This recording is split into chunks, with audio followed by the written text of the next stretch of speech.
안녕하세요. 궁금한 게 너무 많은 치아요정. 치아요정 이현정의 물음표 12월 8일 라이브 방송 시작하도록 하겠습니다. 와! 오늘은 제 옆에 너무너무 멋진 게스트를 초대했습니다. 제가 2번이나 공지를 해드렸었죠. 교육학 박사이신 교육 전문가 이민영 소장님 모셨습니다. 안녕하세요. 반갑습니다. 네. 너무 이상하다. 우리 현정아 이렇게 부르는 사이인데, 언니 동생 하는 사이인데, 맞아. 오늘은 그래도 방송한다고 안녕하세요 이렇게 인사하니까 어쨌든 반갑습니다. 오늘 우리 현정 원장님이 저 초대해 주셔가지고 게스트로 이렇게 참여를 하게 됐습니다. 어쨌든 의미로운 시간 한번 잘 마련해 보도록 하겠습니다. 반갑습니다. 네. 네, 말씀하셨는데 사실 원장님, 소장님 하는 사이는 아니고요. 저희가 이제 언니 동생 하는 사이예요. 굉장히 친하고 알고 지낸 지 10년도 훨씬 10년? 10년이 뭐니? 어머, 그쵸. 10년이 뭐니? 아주 오래됐죠. 결혼하기 전부터. 그죠.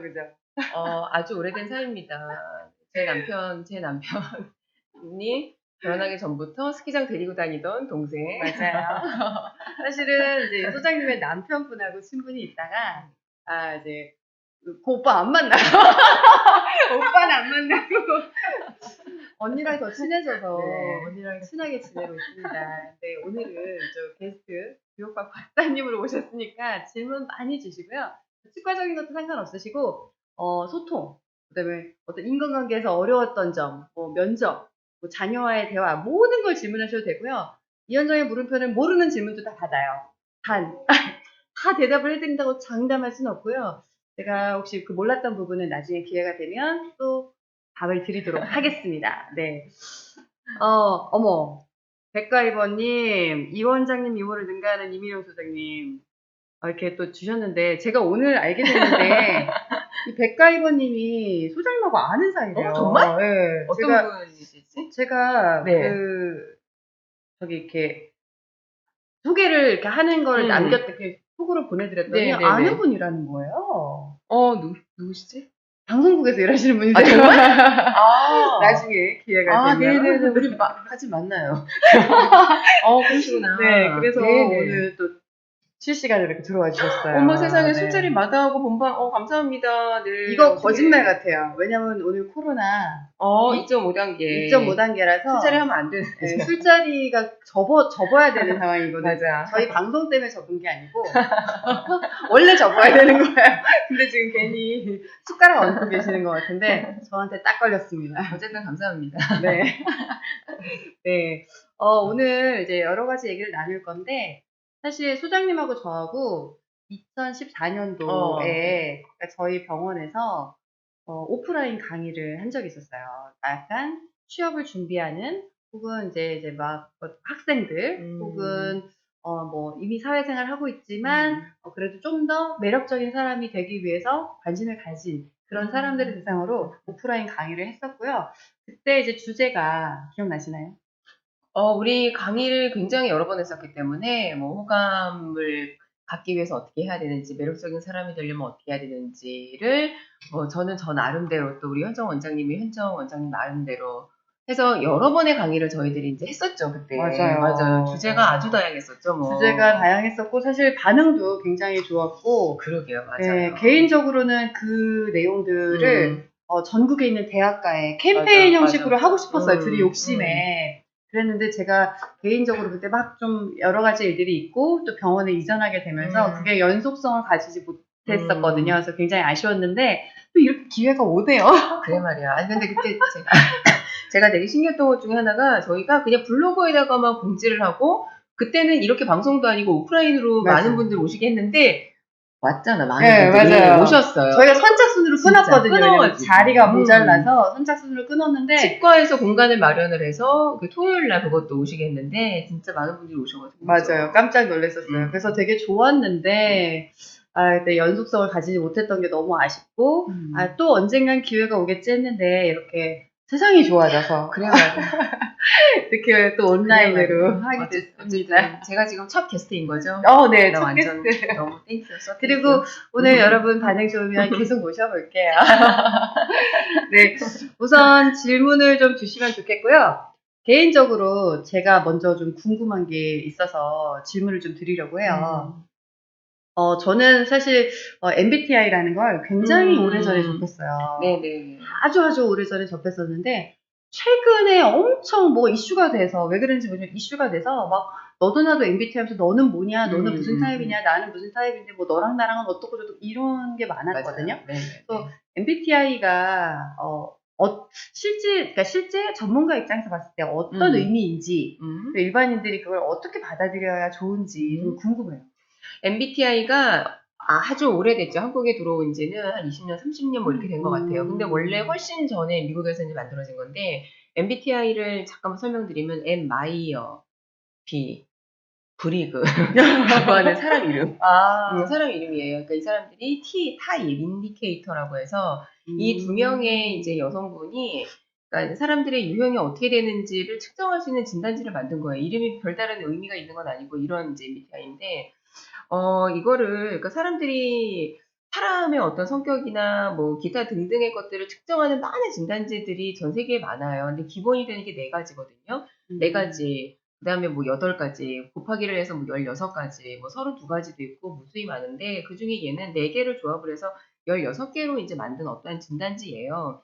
근데 이제 이런 건 거죠. 뭐가 좋아요, 뭐가 나빠요가 아니라 MBTI는 우리가 왼손잡이가 있고 오른손잡이가 있듯이 그냥 선호, 그러니까 그 사람한테 편한 거여서 그냥 이 사람은 이렇게 태어났고 이 사람은 이렇게 태어났고 그리고 또 정말 중요한 것 중에 하나가 우리가 이거는 이런 거 마치 이렇게 생각을 하면 돼요. 너 그 성격 잘못됐으니까 고쳐. 이거 되게 잘못된 말 중에 하나라는 거죠. 그러니까 사실 이 사람은, 많이 쓰는 말인데. 맞아요. 그러니까 우리가 특히 이제 부부가 부부싸움 할 때 또는 이제 부모가 자식한테 이야기를 할 때 너 그거 고쳐 이런 거 마음에 안 들어. 이게 되게 위험한 것 중에 하나인데 그거를 이해할 수 있게 해주는 진단지인 거거든요. 네, 뭐 MBTI뿐만이 아니라 우리 디스크라는 것도 아마 들어보셨을 거고 네네. 뭐 애니어그램이라는 거 있을 것 같고 굉장히 많은 것들이 있으니까 그 중에 하나로 이해를 하시면 돼요. 근데 이게 우리가 학교를 다닐 때는 학교에서 이런 진단지를 하지 않았었어요. 안 했죠. IQ 테스트 밖에 안 했어요. 근데 요즘은 IQ도 안 해. 요즘은 IQ도 안 요즘 하고. EQ 한다는. EQ도 하고 아니면 요즘은 다중지능이라는 거를 해서. 처음 들어봐요. 그죠. 우리는 옛날 이런 거 얘기하면 여기서도 나이도 드러나는. 나이가 이제 나오는 거니까. 요즘은 다중지능이라고 해서 여러 가지 지능을 측정하는 이런 것들을 하거든요. 근데 요즘에 제가 생각을 할 때는 한 30살 정도 기준으로 해서 그 아래 세대들은 MBTI라는 거를 학교에서 이제 많이 합니다. 근데 학교에서요? 해요. 고등학교. 고등학교도 아마 할 수도 있고 아니면 초등학교도 초등학교를 위한 진단지들이 사실은 있어요. 근데 그 윗세대들은 야 그게 뭐야. 근데 회사 직장 생활을 하시는 분들은 좀 아실 수도 있겠지만 그래서 이게 이슈가 됐던 게 뭐냐면 그 유재석 씨가 나오는 그 프로그램에서 유재석 씨, 왜 이효리, 그다음에 B 씨가 MBTI를 측정을 하면서 그때 저희한테는 기업에서는 측정을 많이 했었기 때문에 되게 신기하고 저희한테는 익숙한 건데 그분들은 이거를 처음 이제 접하게 된 거예요. 그래서 너 나랑 맞아 안 맞아 막 이러면서 이슈가 됐었던 거죠. 근데 다양한 진단지 중에 그냥 하나라고 생각을 하시면 그러면 됩니다. 예를 들어서 내 주변에 있는 사람들의 성향을 파악하고 하는데 도움이 되긴 돼. 되기는 돼요. 되기는 되는데 믿을 건 없다. 그냥 아니 그거보다 참고만 하면 된다. 저는 이제 궁금했던 게 그거였던 거죠. 이게 말씀하셨다시피 이 MBTI가 그럼 16가지 조합이 나오잖아요. 맞아요. 네. 그럼 그 조합에 대한 이해를 내가 다 하고 있어야 되잖아요. 그런데 16가지를 다 이해를 할 수는 없고요. 4개. 요것만 가지고 그냥 가장 대표적인 게 4가지예요. 4가지만 이해를 해서 가장 그냥 제일 위에 있는 거 제가 하나 해볼게요. 내향형인지 외향형인지. 그냥 그것만 딱 보고 그냥 그것만 가지고 이해를 해도 충분해요. 그러니까 16가지 조합을 할 게 아니라. 그럼 예를 들어서 내향, 외향. 네. 이현정 원장님은 누가 봐도 외향이잖아요. 그죠?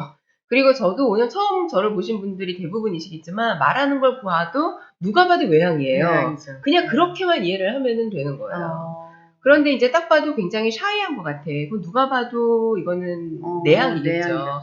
그냥 그 정도로만 보면 되거든요. 그러면 이 4가지 중에 좌우로 이렇게 4가지가 있는데 그 중에 가장 이렇게 성향이 맞냐 안 맞냐를 볼 수 있는 게 사실 뭔가요? 제가 볼 때 제가 조금 가지고 왔는데 이거 잠깐만 좀 보여드릴게요. 이거 좀 잠깐만요. 보여드릴 네. 수 있을까요? 이렇게? 잠깐만요. 보이나요? 보이나요? 네. 보일 것 같아요. 조금 유리로 비치는. 그러면 이 정도? 보인다. 보인다.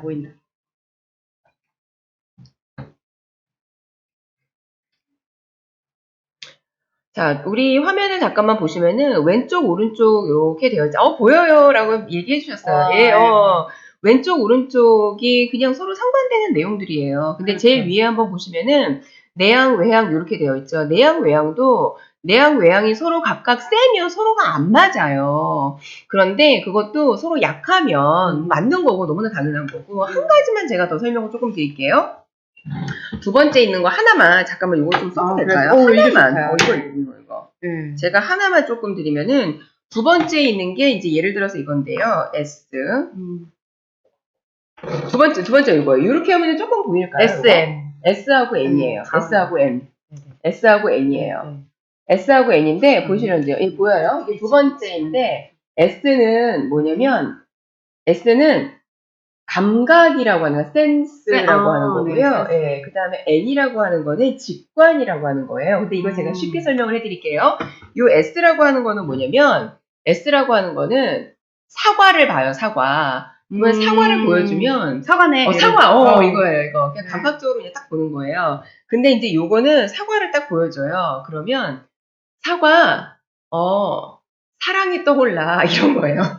큐피드. 이런 그러면 둘이 대화가 잘 안 되겠네요? 안 되는 거지. 그런데 이제 그것도 사람마다 달라서 누구는 이게 되게 세. 아까 퍼센트로 따지면 뭐 6대 4냐, 8대 2냐. 그러면은 나는 S야. 하지만 누구는 약한 S일 수도 있으니까. 그쵸. 약할 때는 뭐 상관이 없어. 근데 누구는 되게 세. 이제 그럴 때는 서로가 이해가 안 되는 거기 때문에. 댓글 중에 SN을 썼더니 왜 그러세요? 일부러 그러시는 거 같아요. 일부러 그러시는 거예요. 저런 연령대 나오는데요. 저거 아재 개그예요 지금. 이제 이런 식으로 얘기하시면. 그러면 혹시 이런 분 사회생활하는데 지장이 있나요? 지장이 굉장히 많으시죠.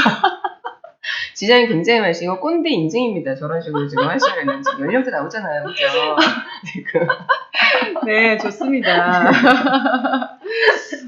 그래서 이제 이런 거예요. 그래서 이제 예를 들어서 이현정 원장하고 저는 둘 다 S예요. 그러니까 정보를 볼 때 사실 팩트로 이제 보는 거예요. 그런데 이제 이런 사람들은 그러니까 약간 좋게 말해서는 큰 그림을 보는 사람들인데 우리가 볼 때는 어머 너무 허무맹랑해. 쟤네들 왜 저래? 뜬구름이야. 왜 저러는 거? 약간 이렇게 보는 느낌인 거죠. 근데 이게 센 사람들하고는 우리는 이제 말이 안 통하는 거예요. 그러면 저희가 교육을 할 때 어떻게 하냐면 왜 이제 글 같은 걸 만들게 합니다. 예를 들어 김 과장님이 이렇게 시작하는 거를 딱 주고 너희들 글 하나 만들어봐. 이렇게 팀을 딱 짜가지고 주는 거예요. 그러면 S로 가득 찬 사람들이 김 과장님이 그러면 이 사람들은 완전 그냥 딱 팩트로만 김 과장님이 퇴근을 해서 집을 가다가 뭐 간식을 사고 이렇게 해요. 몇 시에 잤고. 그런데 이제 N인 사람들은 김 과장님이 집으로 가다가 아바타를 만나서 이렇게 스타워즈를 타고 어디를 갔는데 이렇게 되는 거예요. 소설 쓰는. 소설을 그러면 여기는 작가. 맞아요. 창의적인 사람들. 그러니까 이렇게 다는 거예요. 그러면 이제 우리 같은 사람들은 현실적인 일을 주로 하는 사람들인 거고 N 있는 사람들은 정말 말 그대로 창작을 하는 사람들. 그러니까 이런 식으로. 그래서 지금 마침 질문이 S인 사람이 하면 좋은 직업군. 맞아요. 저희 같은 일을 그쵸. 저처럼 이제 이렇게 의사나 이렇게 좀 냉철한 판단이 필요하고 맞아요. 사실을 직시할 수 있는. 근데 저처럼 선생님. 근데 저는 이렇게 제 MBTI는 사실 저는 S인데 아주 센 S는 아니지만 그래도 좀 S에 치우쳐 있긴 해요. 근데 제가 의사라는 직업을 하면서 느낀 거는 너무 S를 가지고 있으면 기술이 좋을지는 모르지만 환자와의 공감 능력은 좀 떨어지는 것 같아요. 맞아요. 사실만 보면 되니까. 그러니까 사실관계가 이건 이렇고 이건 아니고 이건 이렇게 판단하는 물론 이제 그게 주 직업이 있지만 그래도 환자 입장에서 이 사람의 마음을 공감해 주려는 노력이 필요한 것 같아요. 그래서 이 MBTI가 좀 바뀌죠. 나이가 들거나. 나이가 들면은 근데 이게 되게 재밌는 게 나이가 들면은 바뀌는 게 맞아요. 그런데 학습된 행동. 아하. 그러니까 본질은 안 바뀌어요. 본질은 안 예. 바뀌는데. 그래서 밖에 나와서 우리가 에너지를 내가 원래 가지고 있는 게 아니라 약간 연기를 하는. 그래서 집에 가면 되게 넉다운이 되는. 피곤한 거군요. 그렇게 되는 거예요. 그래서 내가 아닌 모습으로 사니까. 내가 내 본 모습으로 사는 게 가장 행복하고 덜 피곤하고 나다운 모습인 거고, 그리고 결국에는 그게 누적이 되면 사람들이 이제 알아요. 되게 영혼이 없는 것 같아. 그러면 진짜 이게 직업을 선택하기 전에 이런 성향 검사를 많이 해보는 게 도움이 될 수 있어요. 도움이 되겠네요. 네. 그런데 본인이 직업을 선택을 할 때도 예를 들어서 뭐 사회복지사 우리한테 안 맞거든요. 그래요? 근데 우리는 우리 같은 사람들이 그런 직업 선택하지 않아요. 아예. 그래요. 맞아요. 근데 사실 저는 어렸을 때 약간 이렇게 창의적인 일 같은 걸 되게 하고 싶어 했었거든요. 예, 근데 또 어떻게 이쪽으로 하게 됐고, 이쪽이 또 근데 해보니까 저랑 좀 맞아요. 근데 저는 MBTI나 이런 거를 사회생활을 나와서 했었기 때문에 나중에 보니까 이게 나한테 맞는 직업을 내가 선택했구나라는 생각이 들긴 하는데, 맞아요. 제가 네. 예술 쪽으로 갔으면 좀 안 맞을 뻔 했네요. 많이 힘들었겠죠. 본 모습을 찾으려고. 네. 이과형, 문과형하고도 같은 맥락이냐? 아니, 그렇지는 않을 것 같아요. 예, 아. 그거랑은 좀 다른 것 같아요. 예, 왜냐면, 저희 아들 같은 경우는 저희 아들은 이과 머리이거든요.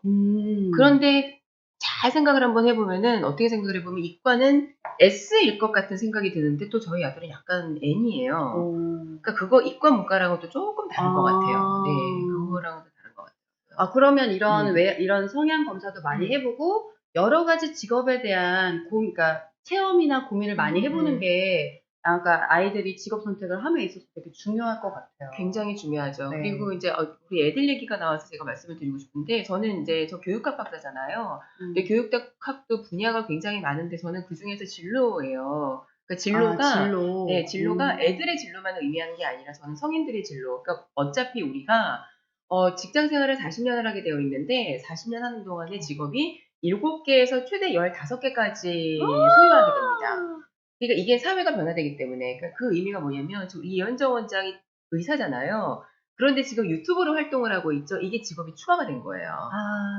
그러니까 이제 이런 식으로 부전공 생기듯이. 네, 맞아요. 그러니까 저는 이제 뭐 공부를 교육학을 했지만 강사, 책을 쓰니까 작가, 저도 유튜브를 하고 있으니까 유튜버, 이런 식으로 직업이 계속 추가가 되잖아요. 그러니까 이런 식으로 7개에서 15개를 소유를 하게 되어 있어요. 그런 식의 진로를 저는 전공을 한 사람이거든요. 그러면 우리가 중요한 게 애들의 입장에서 뭐냐면, 어떠한 직업이 세상에 있는지 애들은 잘 몰라요. 그쵸. 네. 저도 몰랐잖아요. 드라마에 나오는 직업은 알죠. 맞아. 드라마에 나오는 그 정도가 다야. 그 정도가 다고, 그것도 부모님들이 우리 애들한테 진로를 얘기해 줄 때, 야, 현실적이지 않아. 저런 거는 있지 않아. 너는 그냥 안정적인 직업을 택해. 이렇게 왜 잘못된 진로를 아이들에게 안내를 해준다고요. 이거 굉장히 위험하거든요. 그러니까 다양한 직업, 그 다음에 다양한 경험, 또 다양한 진단을 통해서 맞아요. 내가 어떠한 사람인지를 정말 미리미리 공부를 하고 좀 탐색을 할 수 있는 기회가 아이들에게 정말 중요한. 그러겠네요. 여기서 어떤 분이 조은님께서 두 분 MBTI가 뭐냐고 물어보셨어요. 네. 저는 ESTP예요. ESTP. 이쪽에 쭉 가다가 이렇게 하나 왔어요. ESTP. 저는 ESTJ. 하나만 달라요. 하나만 달라요. 똑같아요. 근데 ESTPJ 그러면 이제 우리 현정이랑 저랑 다른 거. 네. 요건데요. J랑 P. 제일 마지막에 다른 게 이제 현정 원장님이랑 저는 J예요. J는 계획적인 사람. 짝짝짝짝 계획을 세워서 오늘 방송이 9시에 시작이야. 그럼 나는 적어도 30분 전에 와야 돼. 오늘 몇 시에 끝나지? 10시에 끝나. 집에 가면 10시 40분쯤 될 거야. 11시에는 씻고 뭘 해야지. 이제 이게 저 같은 사람. 그 다음에 P는 융통성이 있는 사람이에요. 계획은 세우되 얼마든지 변경될 수 있어. 이게 P예요. 그럼 만약에 이 둘이 데이트하면, 그러니까 연인 관계면, 많이 싸울 것 같아요. 많이 싸우죠. J는 저 그래서 여행 갈 때요. 제가 진짜 하나하나 이제 기차, 자꾸 기침이 나오네. 물 좀 주세요. 네. 아니, 이거 진짜 좀 이거는 그러니까 안 친한 사람이면 상관없을 것 같은데. 오히려 이거는 친한 사람들이 많이 싸울 것 같아요. 이렇게 자주 만나는 친구라든지 연인이라든지 이런 싸우죠. 경우에 이거 안 맞으면 싸우죠. 여행 갈 때. 하나하나 계획을 다 세워야 되는 거고, 야, 그냥 가면 돼. 가서 뭘 정해. 뭘 가지고 그래, 가서 정해. 야, 밥 있을 거야. 야, 그냥 되는 대로 먹으면 되지. 이제 이게 그럼 티. 혹시 그건가요? 뭐 먹을래? 아무거나. 그렇지. 나 제일 싫어. 근데 아무거나. 우리는 다 정해놔야 돼. 하루에 5개 먹어야 되거든, 여행 가면. 그러면 이걸 다 스케줄을 정해야 돼. 그쵸. 근데 이제 티는 있을 거야. 저는 좀 그런 편이긴 해요. 그냥 약간 즉흥적으로 정하는 걸 좀 더 좋아하는 것 같고, 그래서 되게 재밌는 게, 이제 보시는 분 중에 아시는 분도 계시겠지만, 제가 고등학교 첫사랑이랑 결혼했거든요. 다 알죠. 네, 근데 이 MBTI가 저랑 저희 남편이 정확하게 정반대. 아주 정확하게 정반대예요. 근데 그게 너무 놀랬어요. 아니 어떻게 이렇게 정반대 둘이 어렸을 때 그 뭣도 모르는 어린 나이에 서로 눈이 맞아가지고 여태까지 이렇게 살고 있는지, 와 이건 말이 안 된다. 이거 둘 중에 하나가 분명히 굉장히 참고 사는 거다. 그러면서 막 약간 서로 위로해주고 있었는데, 저는 사실 아까 이제 잠깐 농담조로 얘기했지만, 제이하고 P가 굉장히 좀 달라요. 저희 남편하고 달라서. 좀 이해가 안 됐는데, 이게 또 나이가 드니까 좀 이해가 되기도 하고, 또 이런 성향 검사를 하고 나서, 너랑 나랑 그래서 그랬구나. 알았어. 그러면 좀 서로 그런 거는 양보하고 지내자. 그리고 소장님 말씀대로라면 못 바꾸는 거잖아요. 맞아, 못 바꿔요. 스트레스 받는 거니까. 이해를 해줘야 될 것 같아요. 그래서 이제 기업에서는 이제 이 진단을 굉장히 많이 해요.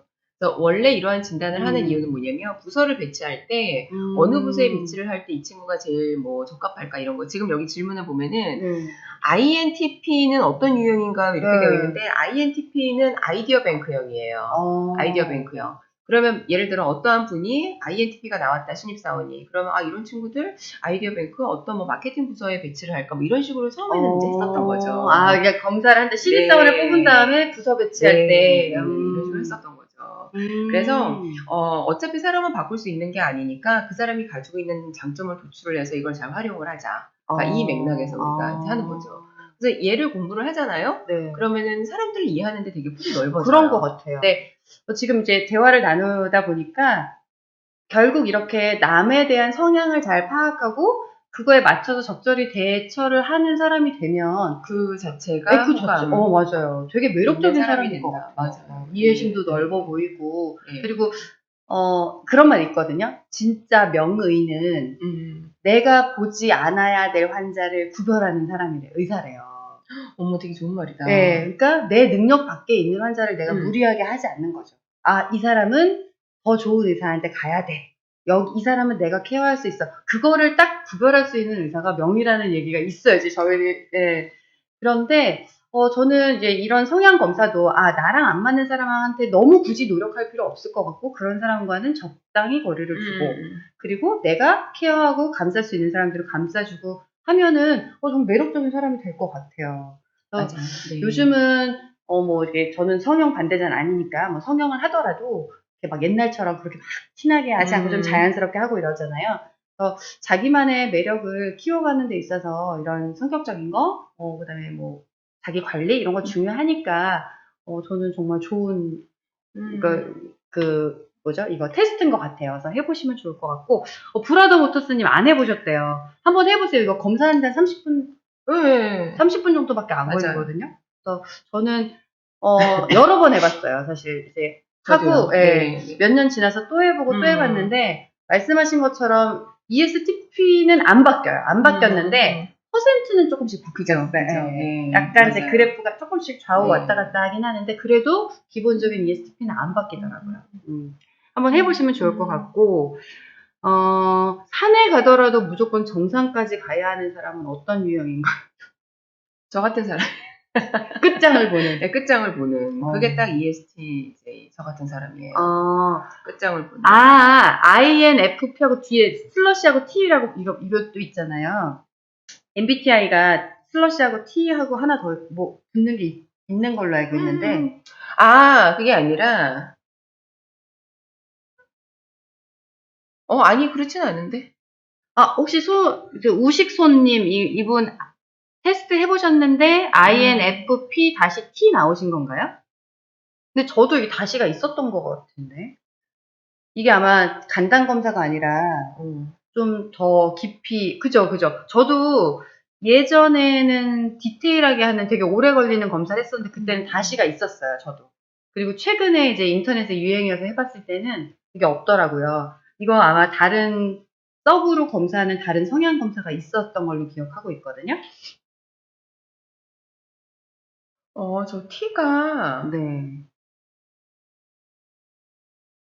여러 번 해도 전혀 안 바뀌냐? 아니요, 바뀌긴 바뀌는데 바뀌어요. 예. 근본은 안 바뀌는데 네. 그 아까 퍼센테이지. 약간의 조금씩 뭐 60이었다가 50이 되거나 뭐 70이 되거나 이렇게 성향이 좀 바뀌는 그러니까 거. 이제 요게 보면은 어떤 식으로 나오냐면 여기 유정님께서 간이 검사에도 있었다고 하시네요. 나는 왜 저게 지금 기억이 잘 안 나지?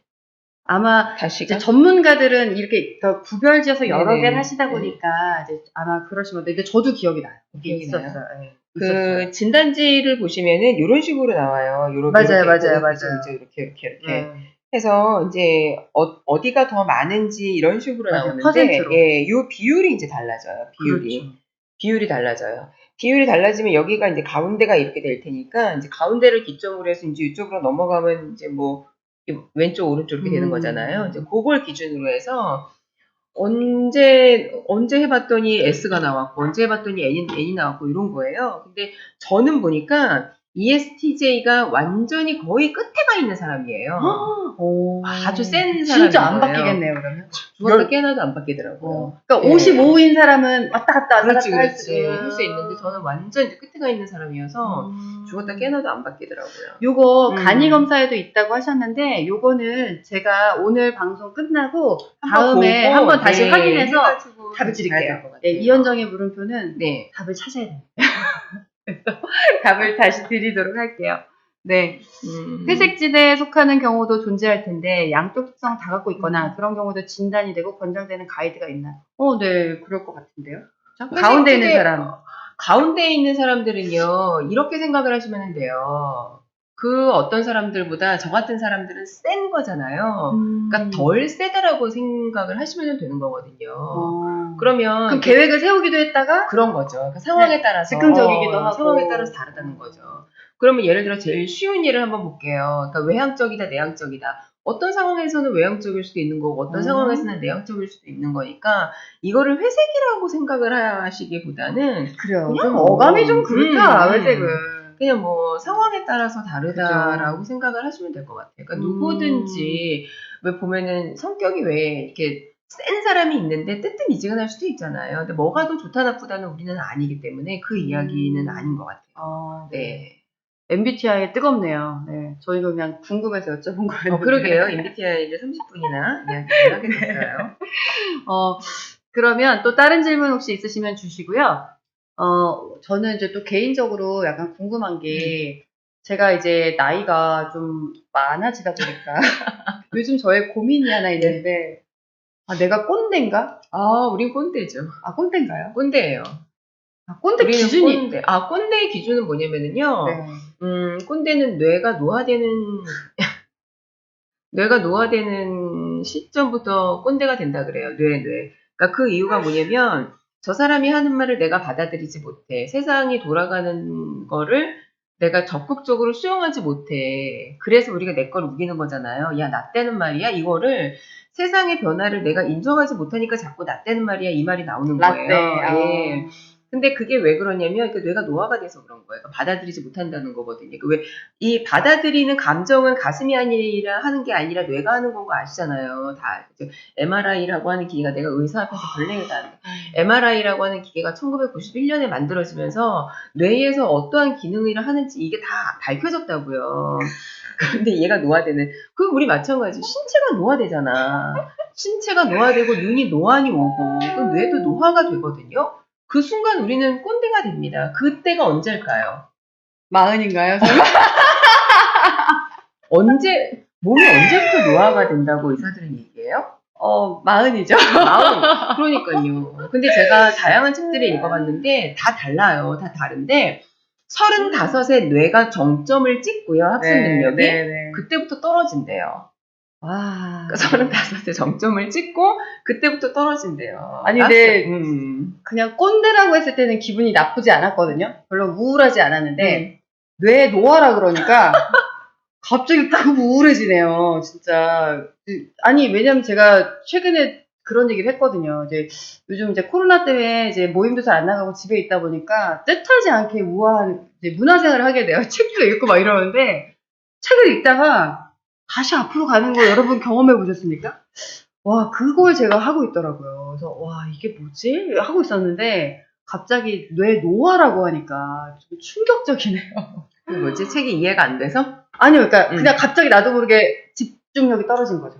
그러니까 예전에는 이제 뭐 그러니까 자랑은 아니지만 그래도 집중력이 좋았기 때문에 공부를 할 수 있었거든요. 그럼요. 근데 공부 잘했지.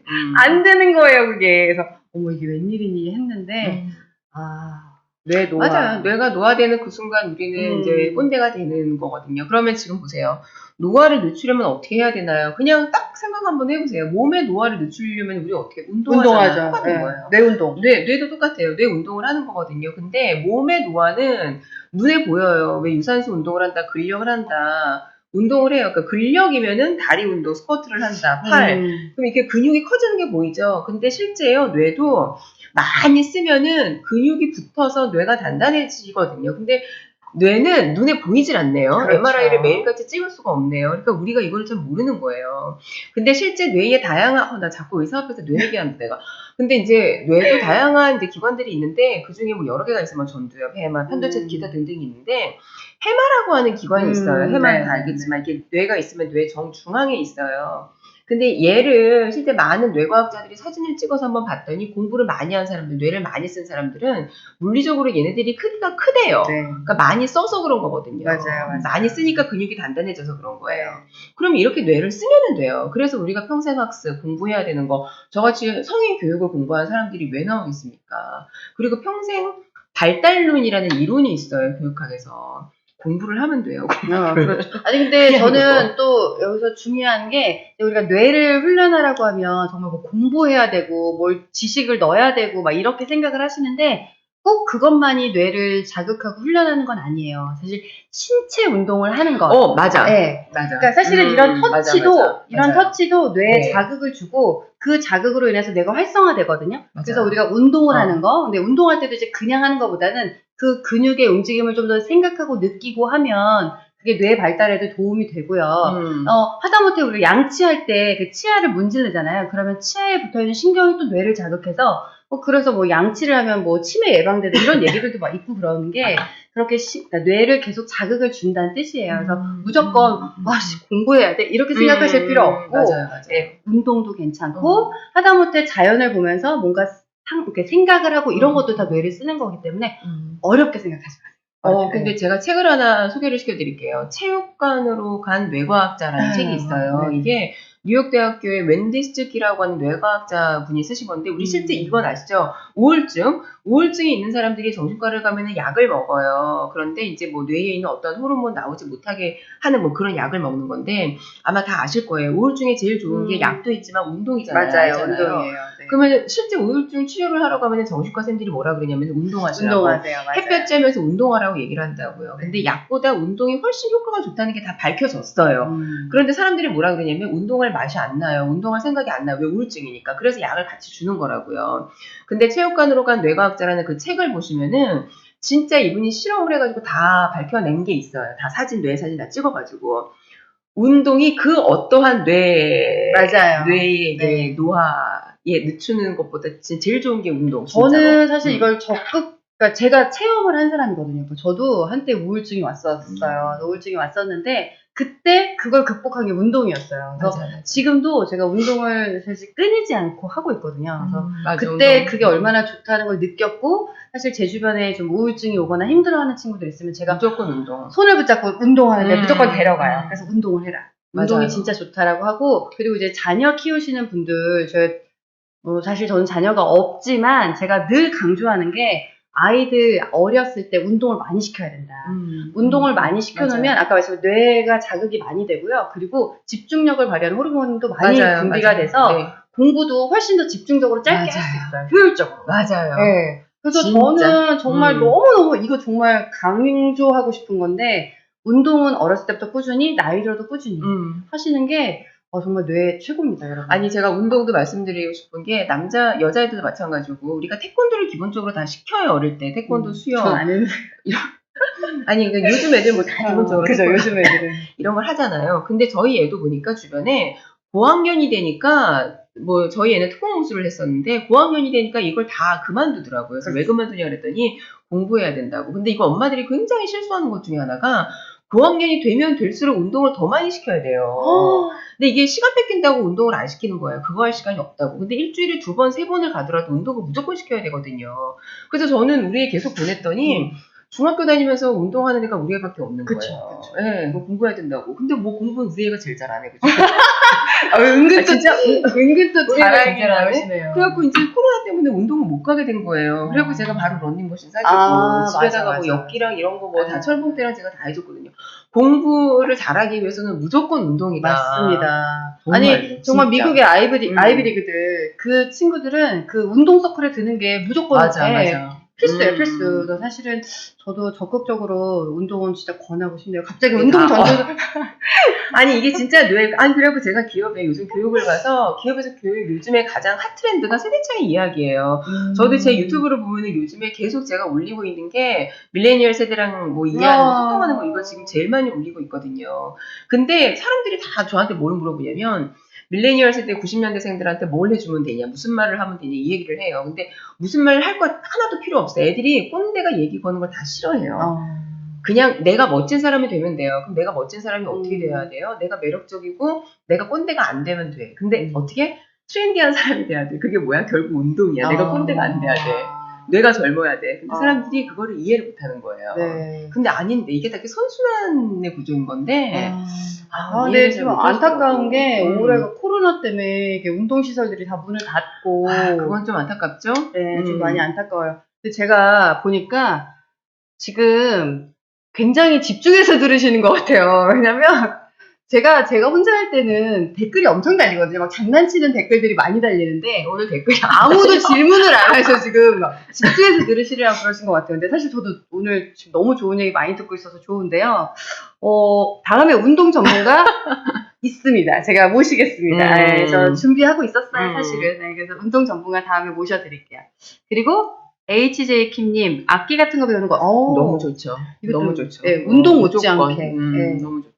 좋은 걸 알고 있습니다. 악기 너무 좋고요. 악기는 애들도 악기가 정말 좋다 그래요. 손, 감각. 그쵸. 이게 여러 가지 감각을 같이 쓴다 그러더라고요. 그리고 관악기 같은 경우는 이제 호흡 개발하는데 많이 도움이 되고요. 네, 맞아요. 개인적으로 관악기 같은 거 좀 어렸을 때 하는 거 좀 추천해요. 왜냐면 요즘 아이들이 이제 운동을 너무 안 하기도 하고 그래서 호흡기나 팔 쪽이 약한 경우가 굉장히 많거든요.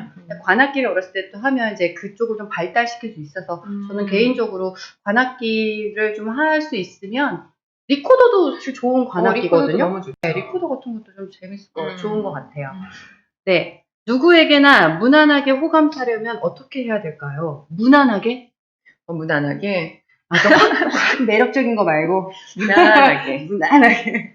그냥 저 얘기해드리고 싶은데 그냥 내가 무난한 사람이면 되는데 그냥 내가 잘하려고 노력할 거 없이 그냥 내가 무난한 사람이면 돼요. 그냥 튀지 않고. 저는 그런 것 같아요. 그냥 무난한 사람이면 되고 예스맨 아닌가요? 아니 그냥 너무 또 예스맨도 그냥 그렇고 또 주관은 또 조금 있어야 되고 그리고 또 호감을 사려면 또 자기 관리 자기는 조금 잘 관리가 돼야 되는 것 같더라고요, 보니까. 네.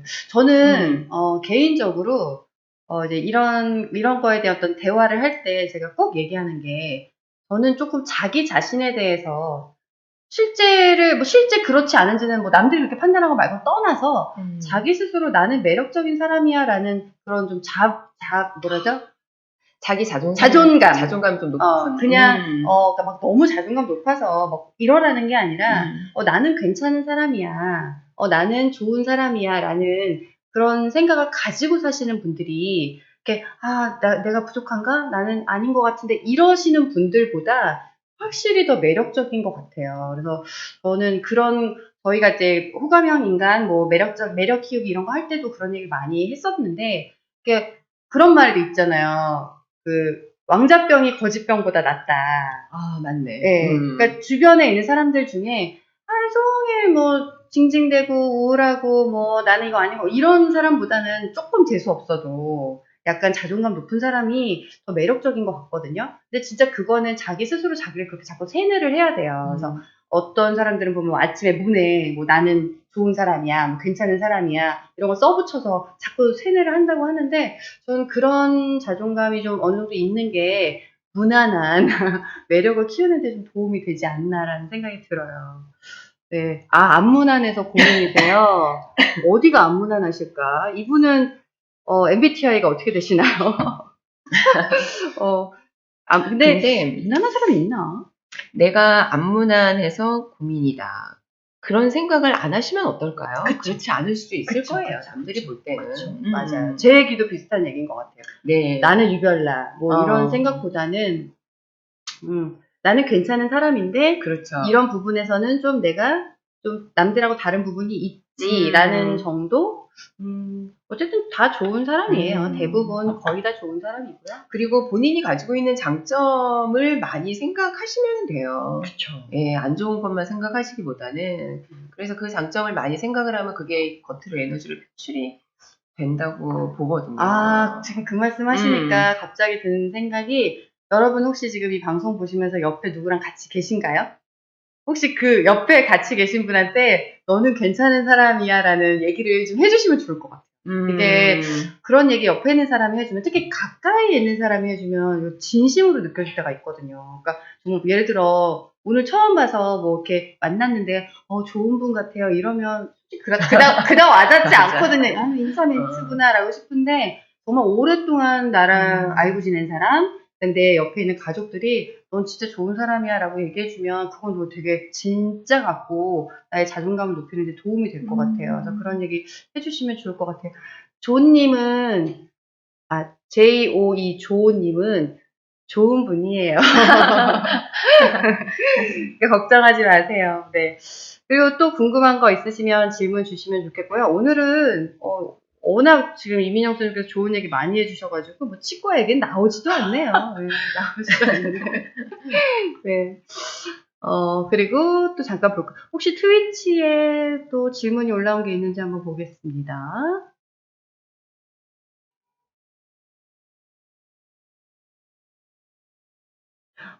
아니 그러면 아까 밀레니얼 세대랑 이런 세대 차이 얘기 잠깐 하다가 매력으로 빠졌는데, 제가 요즘 느끼는 게 정말 요즘 이제 신입사원들 뽑거나 했을 때 정말 생각이 많이 다르구나. 정말 예전하고는 예전 생각을 하면 안 되겠구나 이런 생각을 저는 많이 하거든요. 그래서 벌써 내가 세대 차이를 느끼는 나이가 됐구나. 이거를 극복을 해야 되겠구나라는 생각이 들면서, 혹시 추천해 주실 만한 책 같은 거 있을까요? 책, 이제 기본적으로 90년대생이 온다라는 책 굉장히 핫했고요. 90년대. 예, 그거 말고 또 하나 제가 추천해드리고 싶은 거는 요즘 것들.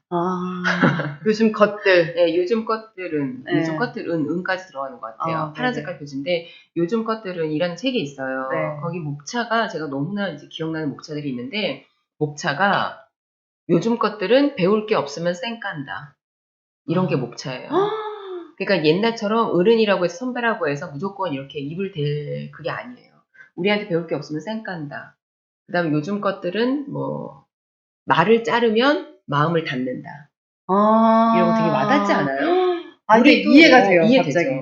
근데 우리도 마음을 닫았어. 근데 옛날에는 선배가 무서웠으니까 아닌 척 했을 뿐인 거죠.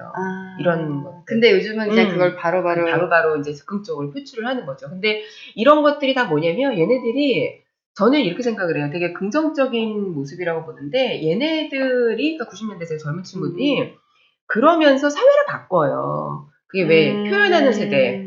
저는 대표적으로 얘기해드리고 싶은 게 성희롱 사건, 미투 장면이 있었을 때, 이거 90년대생들이 만든 문화거든요. 그게 왜냐면 원래 성희롱에 관련된 우리 서울대 우조교 사건이라고 90년대 초반에 그 법이 생겼어요. 90년대 초반에 법이 생겼음에도 불구하고 사회에서 이걸 아무도 세상에 터뜨린 사람들이 없었거든요. 그런데 미투 이게 법이 생기고 25년 이후에 세상에 이제 나오게 됩니다. 그러니까 이러면 안 돼. 관행이라는 걸 나 없애버릴 거야. 나 바꿀래. 이게 이제 요즘 아이들인 거죠. 그리고 또 하나가 최근에 그 한혜연 씨 뒷광고 이것도 서울대 그 로스쿨 대학원생 친구들이 집단 소송을 하겠다고 이제 했죠. 그런데 집단 소송에 제가 그 신문 기사를 읽어보니까 배상금이라고 하는 게 1인당 10,000원? 네? 10,000원? 그럼 예를 들어 우리 같으면 1인당 10,000원이다. 그럼 우리는 소송할까요? 귀찮아서 안 해. 안 할 것 같아. 우리 같으면. 그런데 요즘 애들이 그걸 이제 한다는 거죠. 왜? 이렇게 하지 않으면 세상은 바뀌지 않아. 근데 결국에는 뭐 안 하기로 했다 그러더라고요. 그런데 이슈가 된 것만으로도 약간 세상이 뜨끔 이렇게 되는 거예요. 이게 이제 그래서 저는 그 나쁜 것만은 아니라고 생각을 해요. 그러니까 우리 때는 그냥 지나갔지만 얘네들은 그러니까 이런 게 감당하기 어려운 부분도 있지만 감당하기 어렵지. 순기능도 있는 것 같아요. 제가 맞아요. 너무 뜨겁게 얘기하다 보니까 까먹은 게 있는데 제가 오늘 첫 게스트 나오셔서 댓글 다시는 분들 선물 준비했거든요. 맞아. 선물 준비했는데 선물 얘기를 하나도 못했어요. 이제 어떡하지? 그래서 제가 지금부터 질문 주시는 분 선착순 3분 선물 드릴 건데 이렇게 갑자기? 네, 뭐 드릴 거냐면 여기 이렇게 보시면 치약이에요. 치약인데 이게 가루 치약이거든요. 가루 치약인데 이 가루 치약의 좋은 점은 뭐냐면 어떤 합성 성분이 안 들어가 있어요. 그래서 순천연, 정말 순천연. 왜냐면 습기가 들어있는 제품은 아무래도 상할 위험이 높기 때문에 보존제 같은 게 들어가거든요. 이렇게 가루를 만들면 그런 성분들을 훨씬 많이 뺄 수가 있어서 완전히 최대한 뺀 거고, 그래서 임산부라든지 아이들도 쓰기에 좋고요. 맛도 맵거나 자극적이지 않아서 또 좋고요. 그리고 이건 비건 인증까지 받은 그런 치약입니다. 하나에 꽤 비싸요. 근데 제가 이거 선착순으로 질문 주시는 분들한테 드릴게요. 그리고 제가 여기 댓글 남겨주신 분들 중에 좀 열심히 좋은 질문 해주신 분 찾아서 또 2분 선물 드리도록 할게요. 그러면 총 오늘 5분한테 이 치약 선물 드리는 거거든요. 우선 한번 뽑아볼까요? 지금 질문 주신 분 중에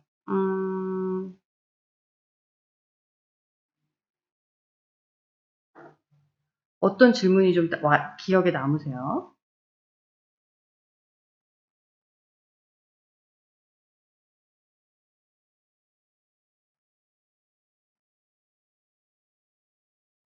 저는 이 HJ 김님 악기 같은 거 배우는 거 뇌 노화에 놓치는데 도움이 될까요? 물어보셨는데 이것도 저는 좋은 질문이었던 것 같아요. 저희가 이제 운동 쪽에 약간 포커싱을 갖췄었는데 이걸 이제 음악 쪽으로도 질문을 주셔서 이 HJ 김님 저는 선물 드리도록 하겠습니다.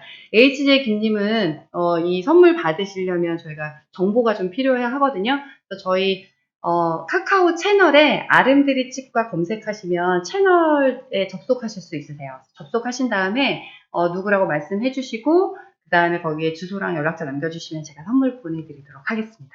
네. 저는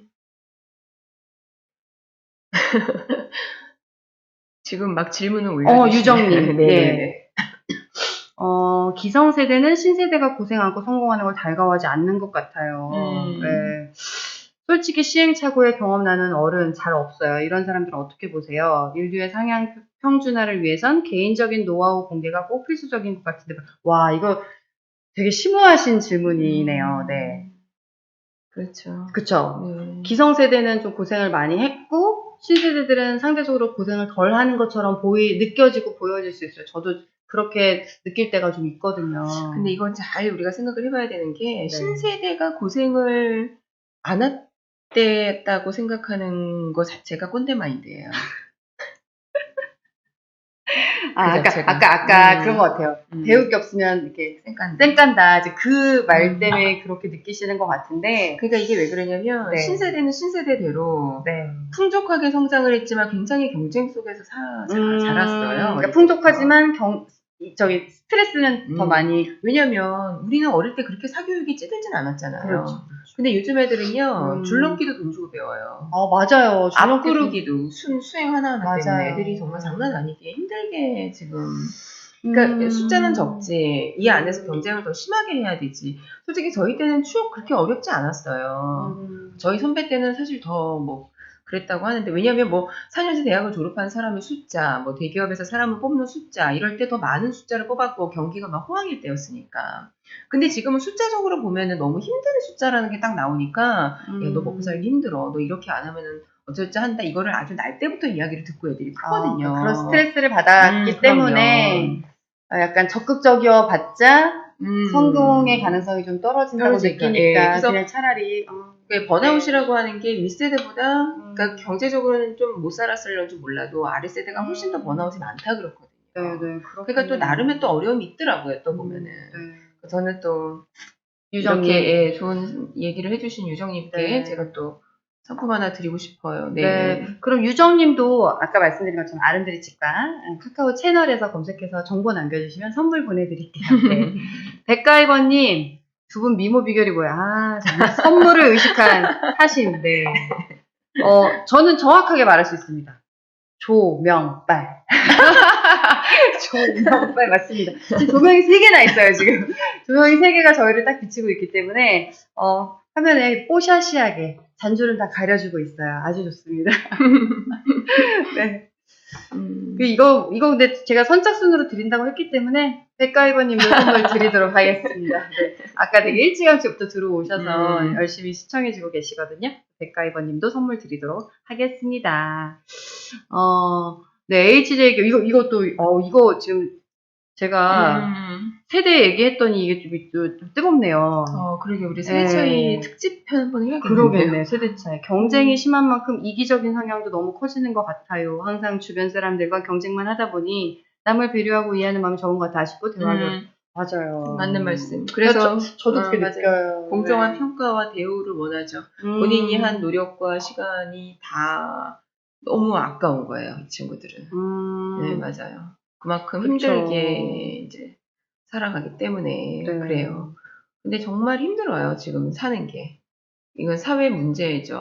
이건 어떡하지? 이거는 12월 24일 날, 아니다. 내일 모레 목요일 날, TV조선 8시에 킹스맨이라는 프로에 제가 나오거든요.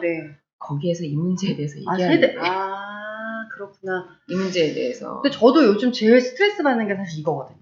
그러니까 이 세대 갈등을 제가 이렇게 빨리 느낄 거라고 생각을 못 했는데 정말 요즘 많이 느껴요. 많이 느끼고 내가 어디까지 이거를 맞춰야 될까, 내가 어디까지 열어야 될까 이런 고민을 많이 하거든요. 근데 역시나 이 얘기가 나오니까 갑자기 뜨거워지고 있습니다. 우식소님, 기성세대랑 신세대 나누는 기준. 신세대랑 기성세대를 두 개로 나눌 수 없어요. 무조건 모든 세대가 그냥 뭐 어떻게 얘기를 해야 될까? 그냥 다 나를 기준으로 내 위는 다 기성세대, 내 밑은 다 신세대. 신세대. 나는 가운데 낀 세대. 그러니까 우리는 위아래가 다 힘들어. 우리는 위아래가 다 힘든 거예요. 위는 위대로 힘들고 아래는 여기서 말하는 나는 소장님인가요? 아니면 그냥 본인? 모두를 기준으로 해서. 네, 브라더 모터스님, 꼰대 마인드를 할 수 있지만 이만큼 사는 건 우리 아버지, 할아버지들이 고생 많이 한 거라 생각해요. 저 인정하고요. 저희가 그래서 세대 차이 교육을 할 때는 위아래 같이 하거든요. 윗세대한테는 밑에를 이해하지만 밑에한테는 위를 이해하라고 해요.